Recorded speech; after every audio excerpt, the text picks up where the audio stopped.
For 3 decades, warriors, politicians, and mercenaries of the inner sphere of planets have led their mechanized forces into battle for honor, resources, and, well, sometimes just a paycheck. This is the world of BattleTech, and today we're going to celebrate the 30th anniversary of this tactical tabletop miniatures game by taking a look at the BattleTech Beginner Box to find out whether this is a worthwhile introduction to this world of massive mechs, or if this leaves the average mech warrior going, meh.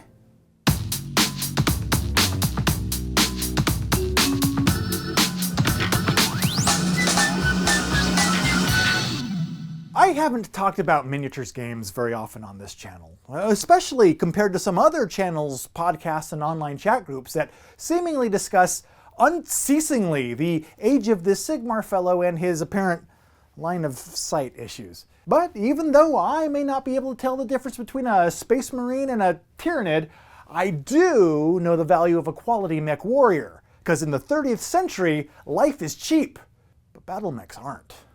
BattleTech is a tactical war game in which players command squads of warriors who pilot various giant war machines called Battle Mechs. The BattleTech game system is somewhat complex, including various different rules for weapons and their ranges, movement, heat generation, and specific hit locations when you attack another mech, including different rules for hitting the torsos and heads and arms and legs and all of that type of stuff. The game is typically played on maps that feature pre-printed hex grids, but there are optional rules for hexless games that are also available. But overall, the general idea of BattleTech is, well, giant robots blowing the snot out of each other. I discovered BattleTech during the summer after 6th grade, and I played it every single chance I could get throughout that entire summer and into middle and high school. In fact, BattleTech was featured in spot number 10 in my top 100 games of all time series that I recorded a couple of years ago. In that particular video series, I go into more detail about my history with the game and what makes it so special to me. So I'll add a link to that video here, or wherever YouTube puts it, and also down in the description below if you'd like to check out that video to get a little bit more of the background information of my history and experience with BattleTech. Now, it just so happens that my daughter and frequent gaming companion V-Bug is now just about at the same age that I was when I discovered BattleTech. Oh, she is. I am. We are. Well, isn't that a nice realization? I'm gonna need a minute to myself, please. So, if I was to introduce her to BattleTech, would it make more sense to start out with the base game proper, or with the beginner's box here? Would this be a good fit, or does beginner box mean watered down, stripping away many of the technical game mechanisms that provide the core BattleTech experience? Well, let's start out by taking a look at what's included in this box and how it works. So the first thing of note is that the game includes a 12-page quick start rulebook, and this includes all the fundamentals that any growing mech warrior needs to have in order to play a game of BattleTech. The rulebook covers all of the basic concepts: movement, terrain effects on movement, combat, different types of weapons, what you need to roll in order to hit your target, and how to record that damage once your target's been hit. The rulebook was comprehensively written and well laid out, so all the rules that you need are where you would expect to find them. You don't have to go hunting around for some weird obscure rule that's hidden in some sort of sidebar. Everything you need to know is right here at your fingertips, ready to go. So you'll be able to learn how to play a game, which is always a plus. So let's look at the components that you'll be playing with. First up are the mechs, and the beginner box includes 10 of them, 8 of which are cardboard standees, but 2 of which are these really nice plastic molded mech figures. The plastic mechs included in the box are a Griffin and a Wolverine, which are 2 kind of medium weight 55-ton mechs. This means that these aren't too light where they're going to get blown up right away, and they're not so heavy that they're going to be mechs that are just regulated to the sidelines as support vehicles. These are going to be able to get into the thick of things and actually run around and do some damage and have some fun with. And that's good, because the mechs that new players are probably going to be piloting first are some of the nicest components that are included in the box. And speaking of those mechs, the box also includes these 8 really cool full-color character sheets for each mech, for recording the weapons that you have available, their statistics, and also the damage that you're going to be taking. Now, at the risk of sounding like an old fuddy-duddy, in my day, we never had really nice pre-made full-color mech character sheets. We had to go and make generic black and white photocopies out of the back of the game manual, and we liked it. MechWarriors today have it easy. And speaking of the MechWarriors who will be piloting your mechs around the battlefield, the game also includes several different MechWarrior cards that list kind of the attributes and statistics of many of the pilots that you have available in the game to start with. And that is really cool because these little cards help you keep track of your statistics and kind of the modifiers that you'll be getting to the different kind of rolls that you have to make. And this is another thing that I haven't seen included in any previous versions of the game. Even though, to be fair, the last time I bought a copy of BattleTech was in the mid-90s because apparently I am a fossil. There's also a few somewhat superfluous items included in the box that are kind of added to help set the stage and give the player the idea of the theme of the game. First of all is this little pamphlet that includes just some kind of standard marketing copy, but also has inside a map of the inner sphere planets. This lists many of the major factions or houses of the BattleTech universe and gives a little bit of background on each one to kind of help the player find which different house kind of fits their playstyle. All the major houses seem to be included here to choose from, including the Lyran Commonwealth, also known as House Steiner, which I highly recommend swearing complete allegiance to. And another little thematic piece that's included with this is this little Golden Book mini novel, which has absolutely nothing to do with the gameplay mechanisms or rule set at all. It's just a little novel set in the BattleTech universe that's included to help kind of provide a look into the theme and the background in the BattleTech universe. And to be honest, I never really know what I think about these little supplemental materials, but honestly, Catalyst Games really didn't have to go through all the trouble to plan and produce and pay for and package this little booklet along with the game, but they did so in order to provide one more tool for players to get more information about and, help immerse them into the BattleTech universe. And that is pretty darn cool. All right, and the last component in the box that I want to take a look at is, admittedly, I think one of the weaker additions, and that is the map. You got your nice standard two-sided paper BattleTech map. And you can hear probably, this is a piece of paper printed with a grid map on it. It's not heavy cardboard, it's not a tile set or modular this, that, or the other thing.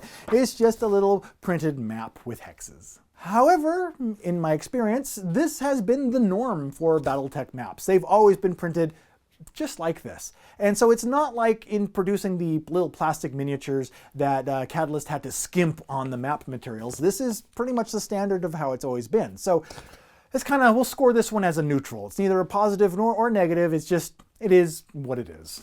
All right, so there's a look at some of the goodies that are included inside of the BattleTech Beginner's Box, but how do the rules that govern how those components are used compare to the rules just inside the game's base box? Is this game streamlined and stripped down and just a shell of what BattleTech could be? Well, let's take a look at some of the differences between this and the base box. First of all, there are indeed several things that are simplified in the Beginner's Box version of the game. For example, mechs usually have two layers of armor. There's an outer armor shell, and then there's underneath something called inner structure. But in the Beginner's Box version, there's only the armor. So there's no inner structure at all. There's not two things that you have to manage when you're taking damage. Once all the armor on a mech's arm is destroyed, well, that arm is gone. It's as simple as that. And typically when that inner structure would take damage, it opens up an opportunity for your mech to take massive damage in the form of a critical hit. And so, of course, a lack of inner structure in the base version means also a lack of this whole critical hit system. It makes the damage tracking system a lot more straightforward, but it also takes out some of the potential dramatic elements, such as system failures or ammunition explosions that can happen when one of those areas takes a critical hit. Another thing that's removed from the base version is a little difficult to explain, but that is torso pivoting. See, these giant mechs walk along the battlefield, shoot the stuff, pew, pew, pew, but they can also pivot their torsos to shoot in more of that direction. Well, in this version of the game, there is no torso pivoting. You just point your mechs at stuff and shoot. And while that does make the movement and combat system a little more straightforward, simple, and streamlined, it does remove one of the strategic layers of the game. So with some of those more technical layers of the game removed, I was actually somewhat surprised to see what they kept. BattleTech is a game all about trying to increase the odds of being able to pull off the tactical maneuvers that you're trying to do on the battlefield. Things like how far away you are from your target and the terrain between you and them, and also how far you moved and what kind of movements you did. All of those things can add modifiers to the types of movement and combat rolls that you need to make during the game. And calculating some of those modifiers can get somewhat complex, and that's why I was surprised to find that that was the stuff that they retained. The rulebook is full of target movement modifiers, terrain modifiers, range modifiers, and all these different lookup charts and stuff that you have to roll against when you're taking actions against your opponents. And admittedly, I thought it was this stuff, out of anything, that would be removed, streamlined, or stripped out of the basic version of the game, but it's all still there. And at first, I didn't like that. Why get rid of the inner structure and the critical hit locations that protects, but keep all the little lookup tables that you got to refer to when you want to find out if your medium laser hits your target? But after I thought about it a while, I realized, no, this type of stuff you can do without. It's just resources to manage.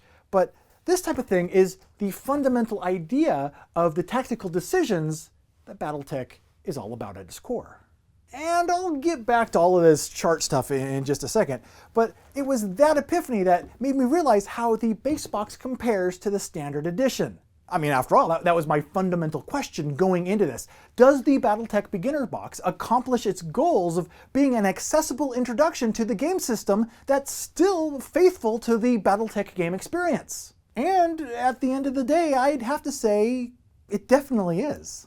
In fact, the more I think about it, I'm actually surprised that for being a beginner's version, it retains all of those technical two-hit lookup tables and roll charts that it does. I actually went in expecting many of those mechanisms to be the ones that were watered down and simplified, so I can appreciate that they actually retain those core fundamentals that BattleTech is all about. Of course, this is a double-edged sword, as this could be off-putting to a brand new player, because these charts and lookup tables do seem to date the gameplay mechanisms a little bit.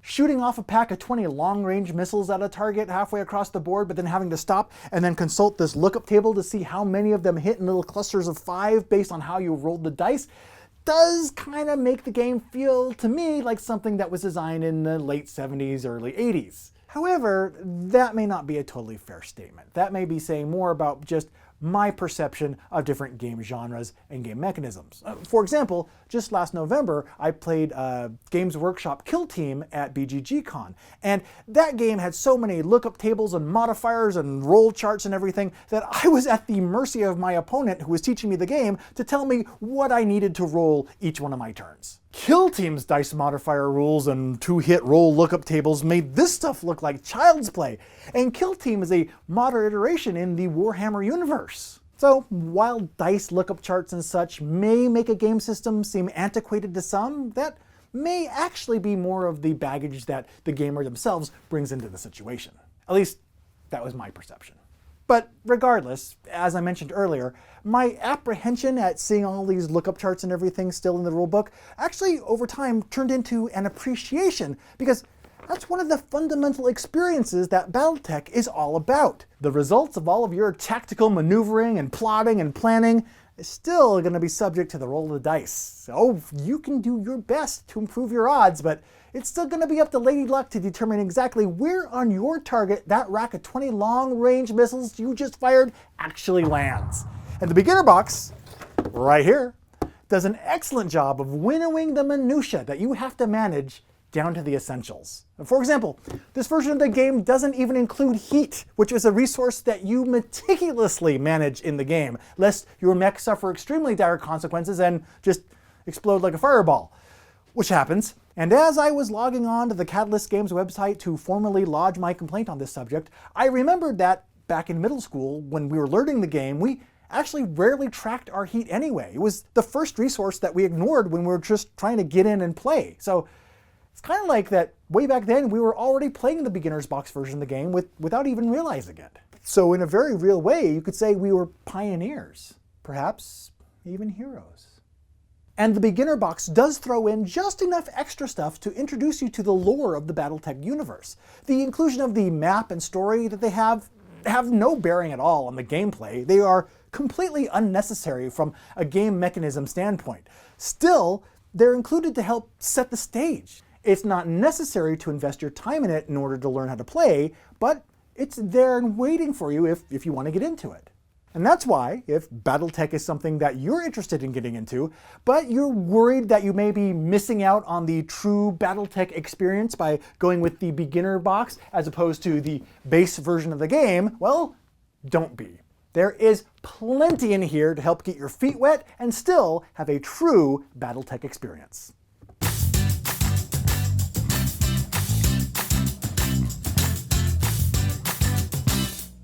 And the BattleTech Beginner's Box is just chock full of components that just love to fall on the floor. Oh, let's fall on the floor. Everybody can fall on the floor. There, you happy now? You're all on the floor. That's where you apparently want to be, because that's all you do is you fall on the floor every time I try to pick you up. You can enjoy your time on the floor right there. I'm going to go and lay down for a little while.